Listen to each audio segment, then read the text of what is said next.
Hello student, कैसे हैं बच्चों आप लोग? सब ठीक है। पिछले क्लास में हम लोग पैकिंग एफिशिएंसी और calculation involving in unit cell dimension के बारे में पढ़ रहे थे।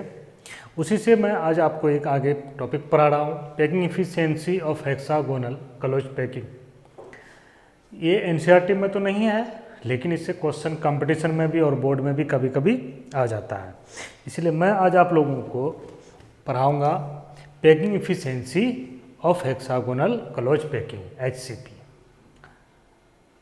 तो इसको समझने से पहले हम लोग इसके स्ट्रक्चर को समझते हैं कि स्ट्रक्चर में क्या क्या है, कैसे क्या चीज़ है, कौन चीज़ को कैसे डिफाइन किया गया है।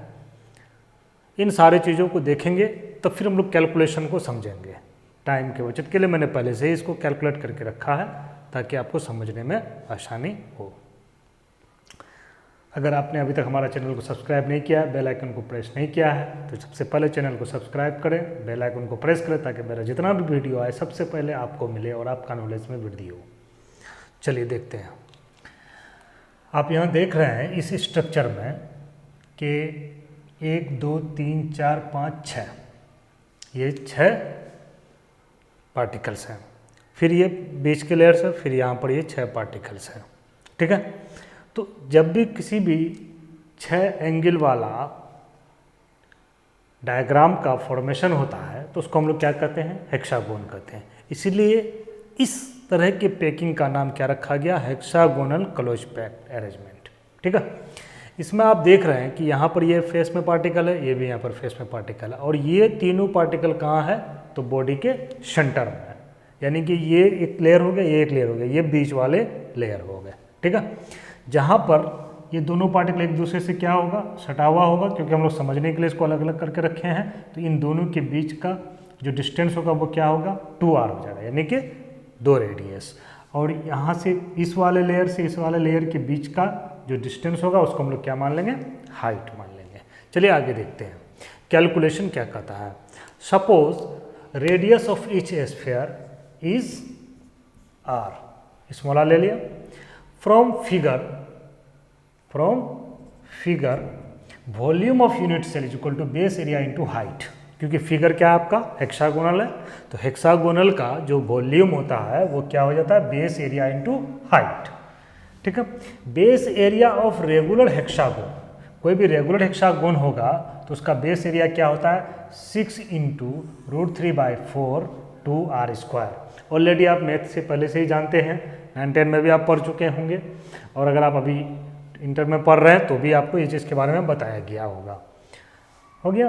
तो ये कितना हो गया? 6 इंटू √3/4 2r²।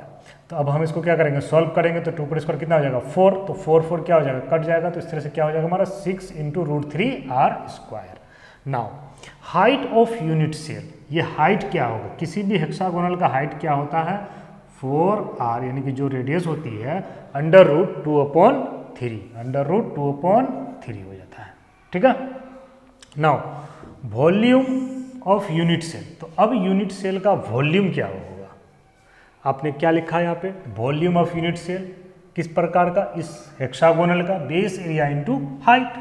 तो बेस एरिया इंटू हाइट, तो आपने बेस एरिया यहाँ पे निकाल लिया और यहाँ पे क्या निकाला आपने? हाइट निकाला। तो यहाँ पे आपने बेस एरिया बैठा दिया और यहाँ पर हाइट को बैठा दिया। दोनों को जब हम गुना करेंगे तो हमारा वैल्यू क्या हो जाएगा? 24/√2r³। ओके। अब देखते हैं हम लोग कि now number of atoms in HCP, यानी कि इस फिगर में टोटल नंबर ऑफ स्फीयर कितना होगा।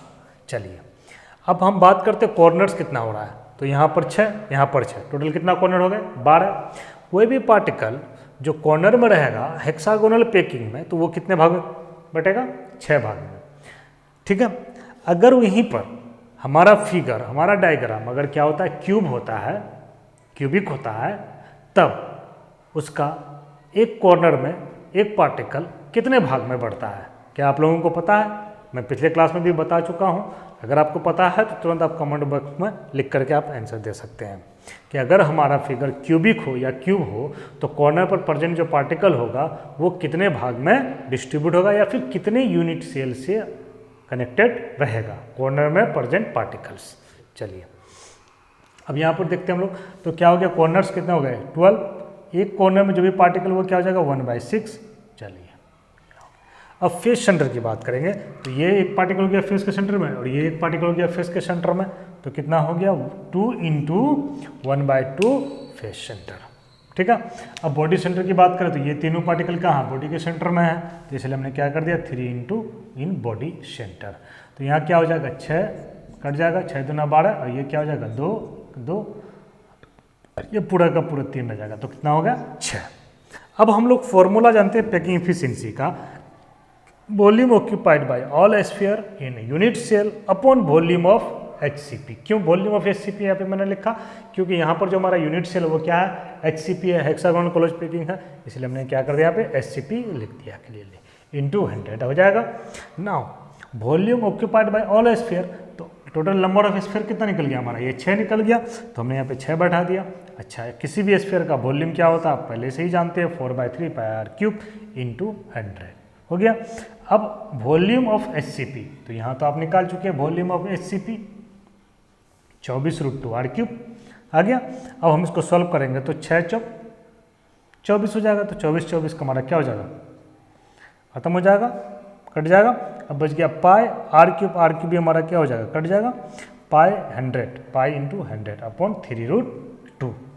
ठीक है, तो अब पाई का वैल्यू हम बैठा दिया, 100 तो 100 रह गया, 3 बैठा दिया, √2 का वैल्यू 1.41 बैठा दिया। अब इन दोनों को मल्टीपल करेंगे तो 314 अपॉन 4.23। अब इसको जब आप सॉल्व करेंगे तो आपका टोटल वैल्यू कितना आ जाएगा 74%। That means the packing efficiency of HCP is 74% and empty space या free space of HCP is 26%। अब फ्रैक्शन अगर निकालने के लिए कह दिया जाए तो केवल आपको 100 से गुना नहीं करना है, आपको पहले से पता है कि 100 से हम लोग गुना नहीं करेंगे फ्रैक्शन में, तो क्या कर देंगे 3.14 पाई का वैल्यू बता दिया 4.23 दैट मीन्स 0.74। तो आप ये भी लिख सकते हैं पैकिंग फ्रैक्शन में इसका, ये भी लिख सकते हैं, अगर दिल करे आपका तो आप ये भी लिख सकते हैं π/3√2, π/3√2 ये पैकिंग फ्रैक्शन हो गया। अब इससे जुड़ा हुआ अगर आपको न्यूमेरिकल पूछे या कोई अगर क्वेश्चन पूछे, कोई ऑब्जेक्टिव आ जाए या थ्योरेटिक में सॉल्व करने के लिए आ जाए CBSE बोर्ड में, या फिर आपको कंपटीशन लेवल में इसका ज़रूरत पड़ जाए तो आप इजीली बना सकते हैं। चलिए फिर मैं नेक्स्ट वीडियो में इससे आगे आपको क्रिस्टल डिफेक्ट्स के बारे में पढ़ाऊँगा। आज यहीं पर इसको बंद करते हैं, आगे देखते हैं। अगर आपने अभी तक हमारा चैनल को सब्सक्राइब नहीं किया है तो काइंडली चैनल को सब्सक्राइब करें, बेल आइकन को प्रेस करें ताकि सबसे पहले आपको मेरा वीडियो मिले।